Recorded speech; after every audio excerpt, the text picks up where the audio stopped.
वैसे तो life style diseases बहुत सारी हैं, लेकिन आज मैं डिस्कस करूंगा life style diseases related to intestinal tract. इसमें दो प्रकार की बीमारियां होती हैं, एक कैंसर और एक बगर कैंसर। बगर कैंसर की जो बीमारियां हैं उनमें मुख्य रूप से पाइल्स, फिशर, फिस्टुला और पाइलोनाइडल साइनस आती है, जिनके बारे में हम विस्तृत जानकारी देंगे। इन बीमारियों से बचने के लिए हमको एक अच्छे लाइफ स्टाइल को डेवलप करना चाहिए। एक अच्छा लाइफ स्टाइल होता है body, mind and soul under control. मतलब इसका मतलब हुआ कि आप तीनों चीज़ों का समान रूप से ध्यान रखें तथा उसमें सामंजस्य बनाएं। गुड लाइफ स्टाइल में आपको अगर शरीर की बात करते हैं तो अच्छा खाना खाना चाहिए और कुछ ना कुछ फिजिकल एक्टिविटी करना चाहिए। फिजिकल एक्टिविटी आपकी वॉकिंग से लगाकर जिम तक हो सकती है। वॉकिंग एक ऐसी एक्टिविटी है जिसको आप बहुत समय तक जिंदगी में जारी रख सकते हैं। योगा कर सकते हैं। अगर आप योगा करते हैं तो योगा शरीर को लचीलापन देता है और आपकी एजिंग को डिले करता है। योग, जिम और या व्यायाम से आपको बॉडी को स्ट्रेंथ मिलती है। तो हर चीज का अलग अलग फायदा है। अब हम बात करते हैं माइंड। आपका दिमाग भी समान रूप से सही होना चाहिए। केवल शरीर ठीक होने से काम नहीं चलता है। दिमाग को तेज रखना और ना भूलने की बीमारी से बचने के लिए आपको रेगुलर पढ़ते रहना चाहिए, पजल सॉल्व करना चाहिए। रिलैक्सेशन के लिए आपको गॉसिप्स करना चाहिए। और फिर आती है बात सोल या इटर्नल पीस। इसके लिए आपको मेडिटेशन करना चाहिए, वो बहुत ज़रूरी है। मेडिटेशन से आदमी को शांति मिलती है और मेडिटेशन का मतलब है अपनी एनर्जी को एक जगह फोकस करना।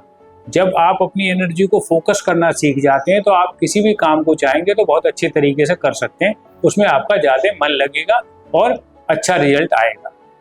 उसके अलावा आपको थोड़ा जिंदगी में फिलॉसफिकल भी होना चाहिए।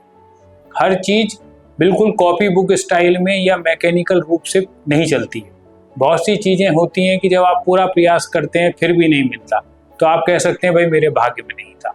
ये एक अपने को कंसोल करने का तरीका है। नहीं तो आप अगर हर चीज़ को 2 और 2 4 करना चाहेंगे तो नहीं कर पाएंगे। अब हम डिस्कस करेंगे पाइल्स। पाइल्स एक बहुत कॉमन बीमारी है। आजकल ये देखने में आ रहा है कि इसका मुख्य कारण कॉन्स्टिपेशन है। कॉन्स्टिपेशन किस वजह से हो सकता है? Bad life style. Bad life style, आपका खाने पीने का कोई समय नहीं है, सुबह उठने का कोई समय नहीं है, मोशन जाने का कोई समय नहीं है, तो उससे बावल डिस्टर्ब होती है। पहले आपको कॉन्स्टिपेशन होगा और फिर जब आप कॉन्स्टिपेशन हो जाएगा, ज़्यादा जोर लगाएंगे तो आपको पाइल्स डेवलप हो जाएगा। दूसरा, आजकल सिटिंग आवर्स बहुत ज़्यादा हो गए। सिटिंग आवर्स लोग 8-8 10-10 घंटे बैठे रहते हैं। तो उसके लिए मैं कहूँगा कि आप 20-25 मिनट या आधा घंटा से ज़्यादा एक बार में ना बैठें। उसके बाद उठें और 2-3 मिनट टहलें, 1 गिलास पानी पिएं और फिर बैठ जाएं, अगर आपकी लंबी सिटिंग है। दूसरा है बहुत देर खड़े रहना। बहुत देर खड़ा रहने से भी बॉडी के कॉलम पर प्रेशर पड़ता है, उससे भी पाइल्स हो सकता है। तीसरी चीज, अल्कोहल और नॉन वेज। आज इसका चलन बहुत बढ़ रहा है।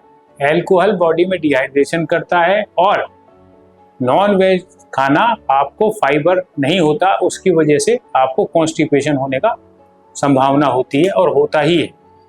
तो ये चीज़ हमारे को ध्यान रखनी चाहिए।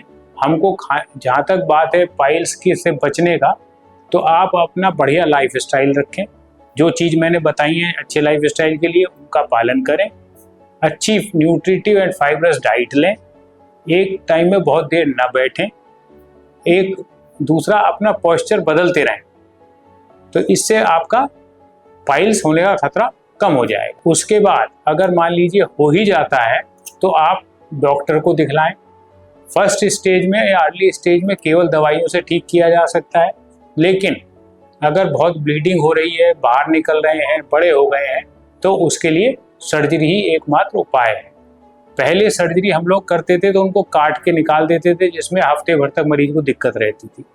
अब नई टेक्निक आई है लेज़र। लेज़र में हम कुछ काटते नहीं हैं, हम लेज़र इंसर्ट करके पाइल्स मास को डीनेचर्ड कर देते हैं, या उसको वो लेज़र से हीटिंग होती है तो वो मर जाता है। उसके बाद वो धीरे धीरे बॉडी उसको एब्जॉर्ब कर लेती है। आगे आने वाले कुछ सप्ताह तो आपको तुरंत आराम मिल जाता है।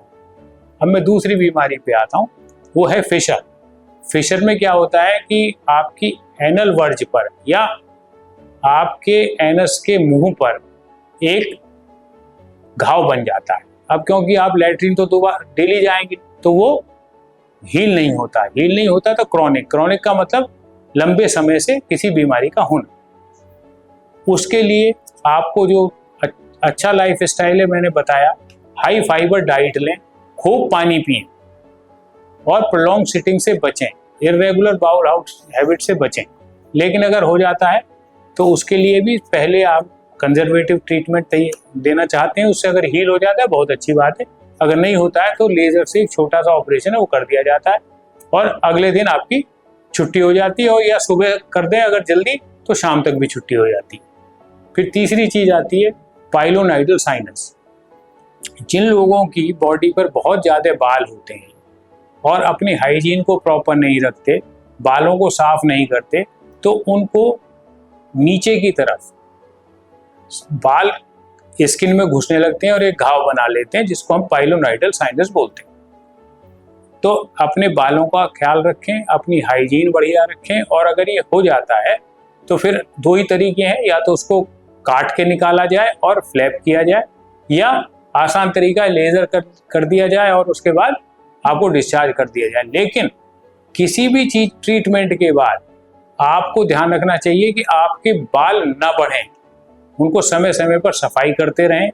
चाहे हेयर रिमूविंग क्रीम्स आती हैं वो उसका इस्तेमाल करें या शेव करें। अगर बाल आएंगे तो दोबारा रिकर कर जाएगा। फिर एक हम दूसरी समस्या पे आते हैं जिसको हम बोलते हैं फिस्टुला इन एनो, और इसका हिंदी में प्रचलित नाम है भगंदर। इसमें एक घाव बन जाता है लैट्रिन के रास्ते के किनारे पर, वो बढ़ता रहता है, पस निकलता है, फिर पिचक जाता है, थोड़े समय बाद फिर बन जाता है, फिर पिचक जाता है। वो इसलिए नहीं भरता क्योंकि उसका कम्युनिकेशन अंदर एनल कैनाल से हो जाता है, जिसकी वजह से वो बार बार होता रहता है।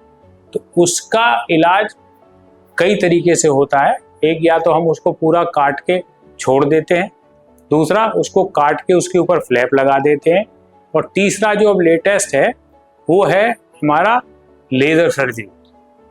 लेजर करते हैं और उसके साथ और एसोसिएटेड टेक्निक करते हैं। इनको हम लोग बोलते हैं मिक्स ट्रीटमेंट और हाइब्रिड ट्रीटमेंट। उसमें आपका कोई एक्स्ट्रा घाव नहीं होता। ये ऑपरेशन जो जगह पे बाहर घाव बना हुआ है पहले से, उसी से लेजर डालकर कर दिया जाता है। एक दिन में छुट्टी हो जाती है। उसके बाद आपको कुछ प्रिकॉशन लेने होते हैं। इन सभी सर्जरी के बाद एक सबसे कॉमन प्रिकॉशन है कि दोबारा आपको कॉन्स्टिपेशन डेवलप ना हो। अगर कॉन्स्टिपेशन होगा तो आपको फिर ये बीमारी होने की समस्या हो सकती है। इसके बाद हम बात करेंगे कि हम लेजर से और क्या क्या इलाज करते हैं। हम लेजर से जो और इलाज करते हैं वो वेरिकोज वेन का करते हैं, हम टैटू का करते हैं, हम लोग कीलॉइड का करते हैं, हम सर्कमसीजन करते हैं, और हम लोग डायबिटिक फुट का इलाज करते हैं।